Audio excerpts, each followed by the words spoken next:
喺細胞入面 ，DNA 同各種分子一直不停咁運作，但係只靠細胞嘅結構本身並唔足以維持生命。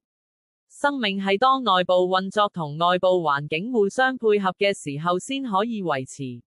以人類為例，心臟負責令血液循環，肺部吸入氧氣，而身體會維持一個穩定嘅體溫。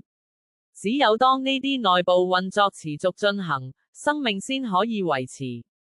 同時，外部條件亦都係必要嘅，太陽提供嘅能量、合適嘅溫度，以及有水同空氣嘅環境，都係細胞活動可以持續嘅條件。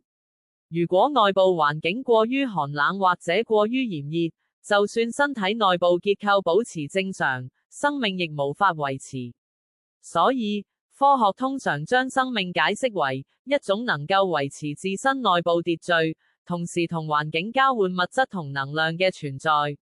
另外，生命喺世代更替之中亦可能出現細微嘅變化。呢啲變化可以令同一個物種之內出現唔同嘅特徵。咁樣睇嚟，生命體並唔只係一個簡單嘅結構，而係一個由內部秩序同外部條件互相配合而維持嘅系統。咁我哋可以提出兩個問題。第一，如果存在能夠維持生命嘅呢啲條件，咁設定呢啲條件背後嘅意圖係乜嘢呢？